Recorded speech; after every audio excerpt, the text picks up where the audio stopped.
more than $1 billion on defensive fortifications in total. These cities have remained a critical defensive point for Ukraine. 316 soldiers. That is how many Russian troops are being lost for every single square kilometer of Donetsk that Putin's forces managed to take. Not wounded, not captured.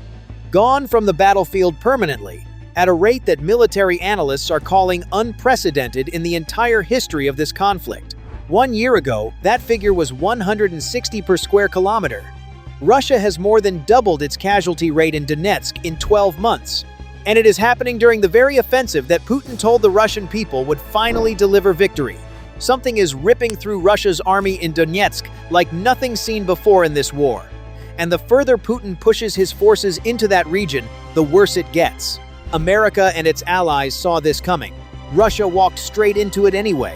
To understand what is happening to Russia's military in Donetsk right now, you need to understand what Putin actually promised his people when he launched the spring offensive in March. According to the official Russian narrative, Ukraine is on the verge of collapse. Donetsk and then the entire Donbass are about to fall under the unstoppable might of Russian military power. By the end of 2026, Putin told anyone willing to listen, Russia would have exactly what it came for: victory, conquest, vindication. The reality on the ground is something entirely different. In March, the first full month of Putin's celebrated spring offensive, Russia seized just 23 square kilometers of Ukrainian territory across the entire front line. 23 square kilometers in an entire month of offensive operations. For context, Russia gained over 4 times that amount in February, nearly 14 times that amount in January. The spring offensive that was supposed to sweep through Donetsk and end the war has instead ground to a near-complete standstill. And here is the part that no one is talking about. Russia is not just failing to advance. It is bleeding at a rate that no military can sustain indefinitely. Total losses for the first quarter of 2026 exceeded 90,000 Russian soldiers. More than 35,000 of those losses occurred in Donetsk alone.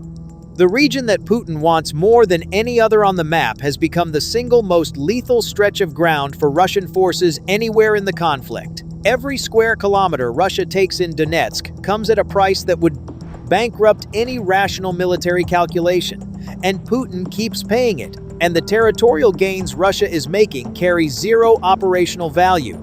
Deputy head of Ukraine's presidential office, Pavlo Polisa, put it bluntly. Tactical successes in several areas are symbolic at best. There are no operational gains at all. Russia is advancing into terrain that gives it no meaningful advantage for the next phase of the offensive. No high ground, no supply route access, no flanking position against the fortress belt cities. Just scorched earth, purchased at catastrophic human cost that delivers nothing of strategic worth to Moscow's military planners. Putin is spending his army to collect land that does not move him closer to his objective. That is not a military campaign.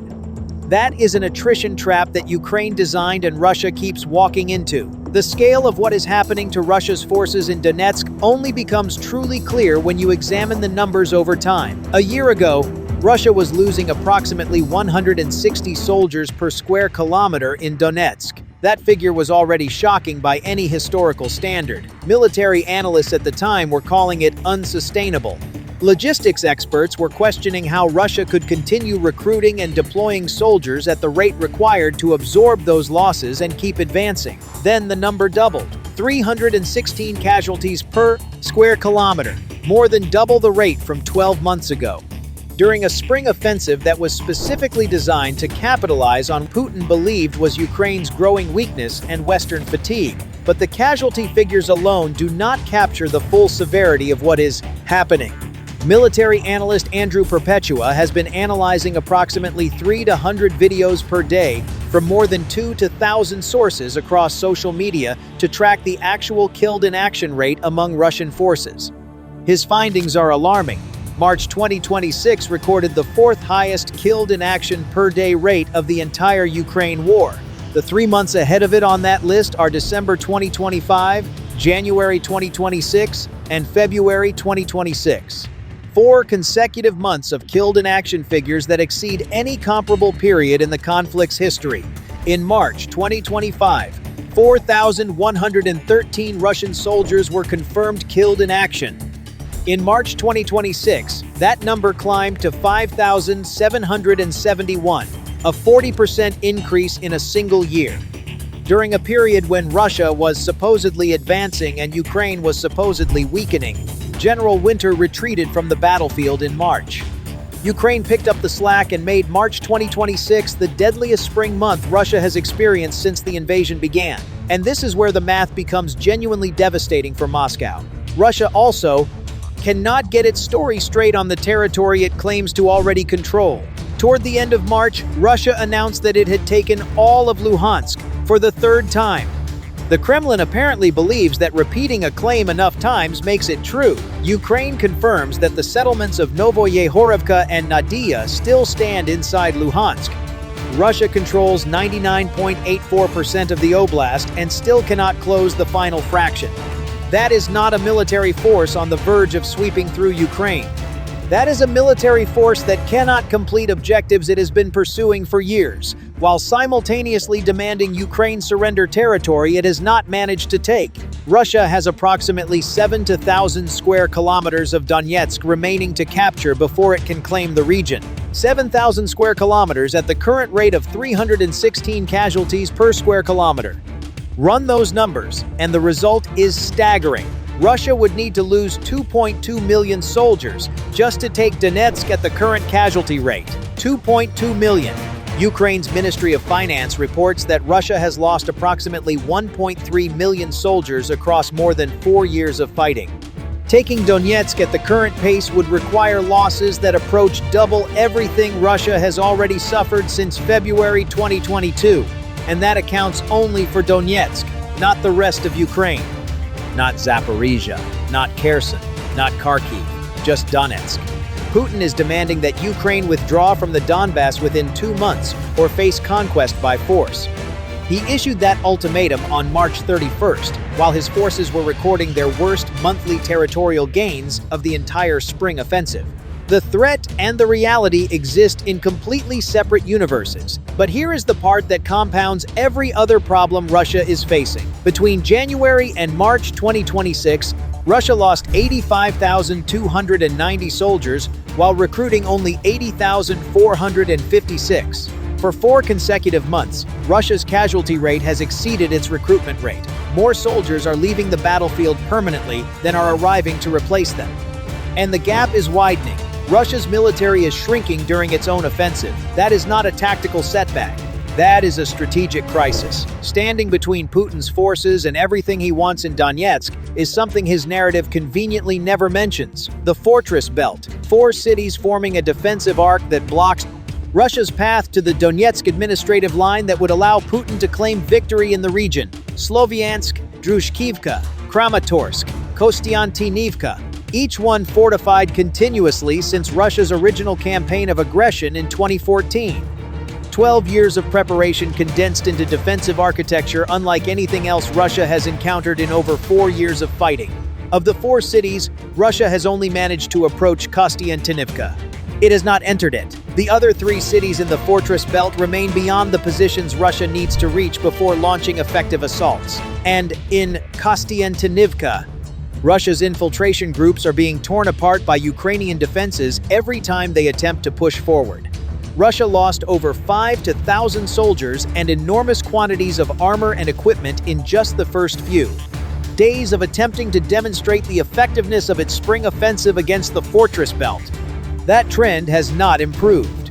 Ukraine designed this. Ukraine looked at what Russia was building toward in 2014 and spent 12 years turning the fortress belt into the most expensive piece of real estate on Earth for any attacking force. Underground bunkers, pre-positioned artillery, drone relay networks, anti-tank obstacles, channeling Russian armor into kill zones. None of this happened overnight.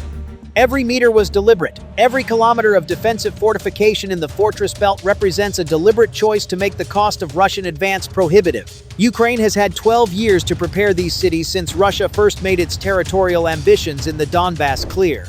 The fortress belt is the physical manifestation of that preparation. And Russia is discovering, one catastrophic assault at a time, exactly how thoroughly Ukraine used that time.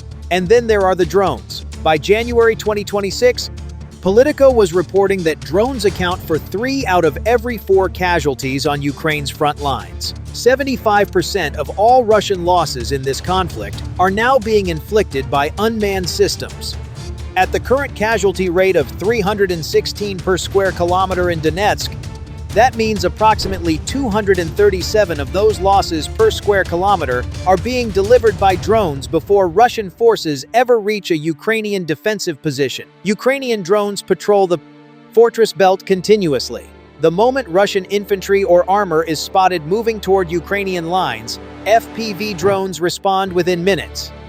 Medium-range systems reach into the Russian rear, striking command posts, drone operator centers, and ammunition depots that sustain the offensive. Kill zones extending from Ukrainian positions are saturated with drone coverage that makes any Russian approach under observation a potentially fatal proposition. 80% of all battlefield hits Ukraine completes are now carried out by unmanned systems. Russia's forces in Donetsk are not fighting their way toward the fortress belt through conventional military resistance. They are walking into a drone-saturated kill zone where every movement is observed and every observation becomes a targeting solution. Russia cannot catch a break in Donetsk, and the situation compounds with every failed assault. Here is what the collapse of Putin's spring offensive means for America, and it is the dimension that most coverage completely misses. Every weapon system that is contributing to Russia's record casualty rates in Donetsk carries American fingerprints. The drone technology that accounts for 3/4 of Russian losses was developed and refined with American technical assistance and intelligence sharing. The FPV systems patrolling the fortress belt were manufactured in Ukraine using components and knowledge transferred through American and NATO support networks.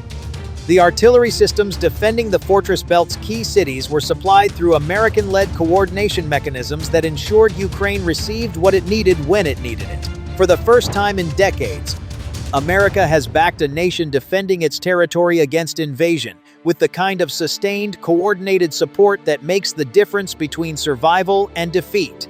And that support is producing results that no Russian military planner anticipated when Putin gave the order to invade. What often gets overlooked is this. Russia entered this conflict believing it understood the cost-benefit calculation of its invasion. Fast victory, minimal resistance, Western hesitation.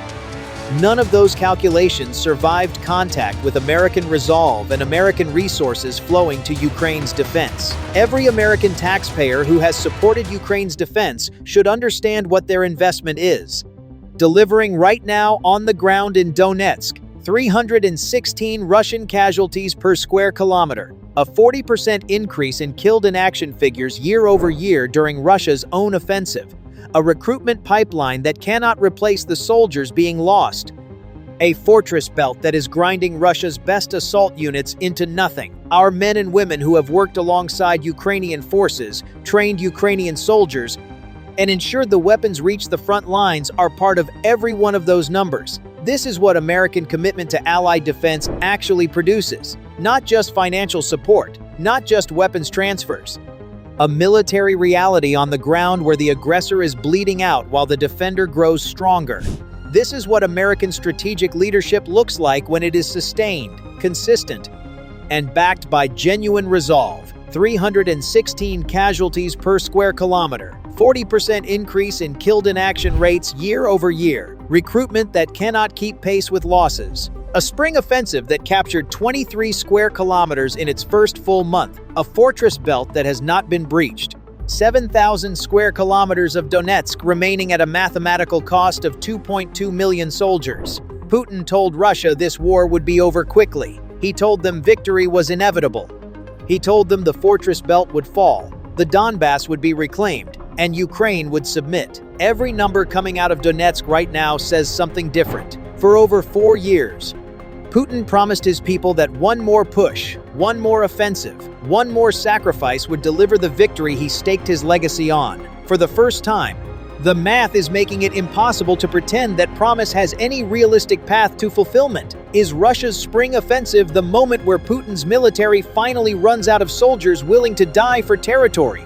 Cannot hold? Or does he have one move left that changes everything? Drop your answer below. I read every single comment. If you want daily coverage that does not sugarcoat what is actually happening, hit subscribe and turn on notifications. I post every single day, and I am not stopping.